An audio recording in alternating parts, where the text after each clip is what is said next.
মানুষ খুশিতে নজর এবং দুঃখে লবণ লাগায়।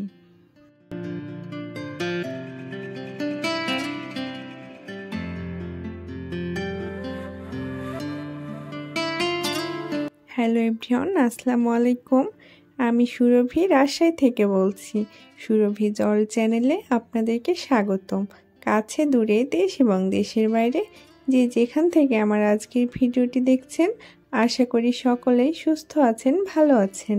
আলহামদুলিল্লাহ, আমিও আল্লাহর অশেষ রহমতে বেশ ভালো আছি। আমার বেলকনির খুব সুন্দর একটা ফুল দিয়ে আমার আজকের ভিডিওটি শুরু করলাম। আশা করি আপনাদের কাছে বেশ ভালো লাগবে।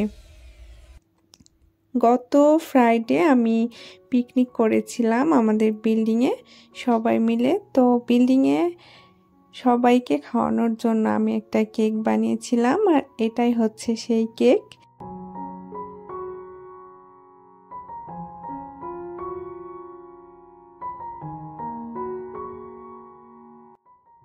কেকটা যখন আমি রেডি করি তখন খুব তাড়াহুড়ার ভিতরে ছিলাম, এই জন্য ডেকোরেশনের ভিডিওটা শেয়ার করতে পারলাম না। সেটা আসলে ভিডিও করাই হয়নি। তো ভিডিওটা যেহেতু করা হয়নি, কেকটাই শেয়ার করলাম। কেমন হয়েছে অবশ্যই কমেন্ট করে জানাবেন। আপনাদের মতামত পেলে আমার কাছে বেশ ভালো লাগবে। তো এটা সবাই খেয়ে আলহামদুলিল্লাহ খুব প্রশংসা করেছে, সবার কাছে বেশ ভালো লেগেছে। চকলেট ফ্লেভারের কেকটা ছিল, এটা ছিল 2.5 পাউন্ডের একটা কেক। দেখে একটু ছোট মনে হলেও বেশ বড় ছিল এবং হাইটও বেশি ছিল। যেহেতু বাসার ফ্যামিলি পিকনিক, সেহেতু সেই থিমটা রাখার চেষ্টা করেছি। আমি একটা বাসা দিয়েছি আর কিছু চকলেট কালারের চেরি ফুল দিয়েই কেকটা ডেকোরেশন করেছি। তো এই হচ্ছে পিকনিকের আমার বানানো কেক। আর এবার রান্না বান্নার কিছু দৃশ্য শেয়ার করব। পিকনিকের প্রস্তুতি সকাল থেকেই মোটামুটি চলছে, কিন্তু সেগুলো ভিডিও করা হয়নি। একদমই সব কিছু রেডি করে যখন ছাদে নিয়ে গিয়ে রান্না করব, এই তখন থেকেই ভিডিওটা শ্যুট করেছি। তো সব কিছু রেডি করে নিয়েছি আর চুলাতে রান্না করব। এটাকে বন্ধু চুলা বলে। চুলাটাও নতুন কিনে নিয়ে আসছিলাম। এটা সিমেন্টের।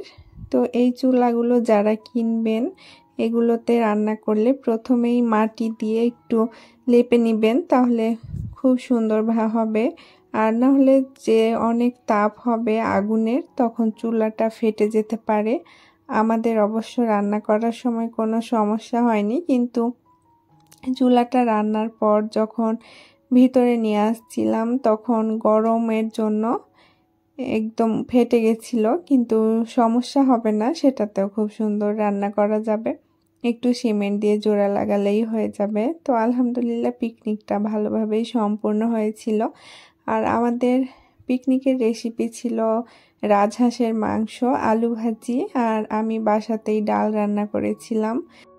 আর শসা লেবু ড্রিঙ্কস ছিল।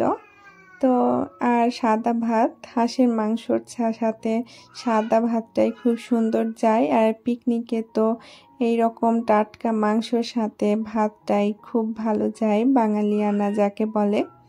তো সেই জন্য একটু ঝাল ঝাল হাঁসের মাংসের সাথে সেটাই বানিয়ে নিয়েছিলাম। তো কেকটা কাটার জন্য আমি ছাদে নিয়ে চলে আসছিলাম। তো মনে হলো আমার গাছগুলোর সাথে কেকটার একটু ভিডিও করি। তো ছাদে যে বাবুরা ছিল তাদেরকে দিয়ে কেকটা কাটাচ্ছিলাম। আর আমরা বড়রা সামনে ছিলাম, ওদের ছবি উঠাচ্ছিলাম, ভিডিও করছিলাম।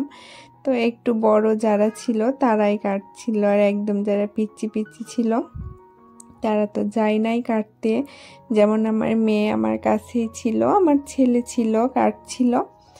তো খুব ভালো করে পিস পিস করে সবার যেন এক পিস করে হয়। তো আমি কেকটা 18 পিস করেছিলাম 18 জনকে খাওয়ানোর জন্য।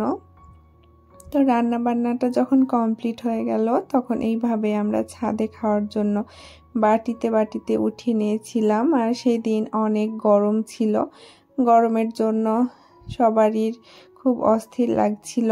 তারপরেও মনে হলো ছাদেই খাই, ছাদে খেলে পিকনিকের মজাটা পাওয়া যাবে। নাহলে বাসাতে তো সব সময় খাই যে যার বাসায়।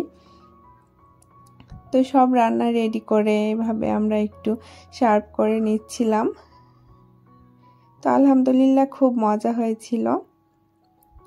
এখন পর্যন্ত যারা আমার ভিডিওর সাথে আছেন একটা লাইক দেন নাই, তাদেরকে বলবো প্লিজ আমার ভিডিওতে একটা লাইক দিয়ে ভিডিওটি কন্টিনিউ করবেন। আর ভিডিওর কোনো একটা অংশ যদি আপনাদের কাছে একটু ভালো লেগে থাকে তবে প্লিজ আমার চ্যানেলটি সাবস্ক্রাইব করে আমার সাথেই থেকে যেতে পারেন। আর অবশ্যই বেল নোটিফিকেশানটি অন করে দিবেন, তাহলে ভিডিও দেওয়ার সাথে সাথে আপনাদের কাছে পৌঁছে যাবে। তো পিকনিক শেষ করেছিলাম আর এটা হচ্ছে শনিবারের ভিডিও। আমি আরডি মার্কেট গিয়ে একটু ওভেন নিচ্ছিলাম। আমার যেহেতু কেকের একটা ছোট্ট বিজনেস আছে, তো মাইক্রো ওভেনে কেক বেক করি, খুব ভালোই হয় কনভেনশন মোডে, কিন্তু আমার কাছে মনে হয় একটা বা ছোট দুইটা কেকের বেশি একসাথে বেক করা যায় না এইটাতে। এই জন্য আমি আগ থেকেই ভেবে রেখেছিলাম যখন ওভেন র্যাক নেই তখন ইলেকট্রিক ওভেন কখনো না কখনো নিব। এই জন্য সেই আমার ফাঁকা জায়গাটা আজকে পূরণ হবে আলহামদুলিল্লাহ। তো এখানে আমি কিছু স্ন্যাক্স খাবার রাখতাম, তো সেগুলো সরিয়ে খুব ভালো করে ক্লিন করে নিয়েছি র্যাকটা। তো এবার ইলেকট্রিক ওভেনটা আমি আনবক্সিং করে সেট করে দেব। আর আমি একটা কেক অলরেডি বানিয়েছি ওভেনে, তো এটা পরের দিন, এটা নেক্সট ভিডিওতে শেয়ার করব ইনশাল্লাহ।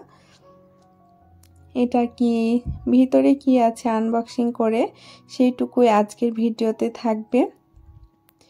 তো আমি যে কোনো পার্সেল যখন ওপেন করি আমার ছেলে থাকে, কারণ ওর এটা অনেক আগ্রহ যে আনবক্সিং করবে, তো তাকে আমি করতে দিই, ওর যেহেতু খুব ভালো লাগে। তো আমি সব কিছু বের করে ওভেনটা নিয়ে এসে সেট করে দিয়েছি। মাশাআল্লাহ অনেক বেশি ভালো লাগছে। আমার ওভেন র্যাকটা মনে হচ্ছে একদম পরিপূর্ণ হয়ে গেছে। এতদিন কেমন জানি ফাঁকা লাগছিল এই পোরশনটা। আর বিশেষ করে আমার যেহেতু এটা অনেক দরকার ছিল, এখানে 4টা 1 পাউন্ডের কেক অনায়াসে বেক করা যাবে, আর বড় বড় কেকগুলাও বেক করা যাবে। এটা 52 লিটারের ছিল। তো এই হচ্ছে আমার ওভেন ক্যাবিনেটের লুকটা। আর উপরটা তো গত ভিডিওতে আমি শেয়ার করেছি, তাই আজকে আর সেটুকু নেইনি। তো এরপর কি কি ছিল ভিতরের পোরশনটাও একটু দেখিয়ে দিচ্ছি। আর এখানে কিছু টেপ লাগানো ছিল, সেগুলোও বের করে নিচ্ছি। আর ওভেনের সাথে ছিল ট্রে একটা, এই ট্রেটাতে সব কিছুই বেক করা যাবে, যেমন পিৎজা, বিস্কিট, এই টাইপের খাবারগুলো, পেটিস, ব্রেড। এটা নন স্টিকের ছিল। এটার উপরে দিয়ে, আর এখানে যে একটা স্ট্যান্ড আছে এটাতেই সাধারণত কেক দেওয়া হয় এটার উপরে। আর ওভেনের ভিতরে 4টা তাক আছে, নিচে উপরে নাম্বার বাই নাম্বার, 4 নাম্বার পর্যন্ত এটা দেওয়া যাবে। এক একটা আইটেম আসলে এক এক পোরশনে দিলে বেশি ভালো হবে, যেমন কাপ কেকে একটু কম তাপ হলেও হয়, এজন্য সেটা একটু উপর দিকে দেওয়া লাগে। আবার পাউন্ড কেক যেগুলো সেগুলো একটু নিচে দেওয়া লাগে। এই রকম গ্রিল করার জন্য একটা তার ছিল, তো সেইটাও আছে, সেইটা আমি নেক্সট ভিডিওতে শেয়ার করব কিভাবে সেট করা হয়। আর গ্রিল যখন বানাবো আপনাদের সাথে তো ইনশাল্লাহ শেয়ার করব। কার কার এমন ভিডিও ভালো লাগে অবশ্যই কমেন্ট করে জানাবেন। আর আজকের ভিডিওটা কার কার ভালো লাগলো সেটা অবশ্যই কমেন্ট করে জানাবেন। আর ওভেনের ভিতর যে পিৎজা, বিস্কিট এই টাইপ করার জন্য নন স্টিকের যে ট্রেটা আছে সেটা যেহেতু ওভেনে বেক হওয়ার সময় অনেক গরম থাকে, তো সেটা বের করার জন্য একটা হাতল টাইপের আছে। আর এটা গ্রিল করার যে রডটা সেইটা।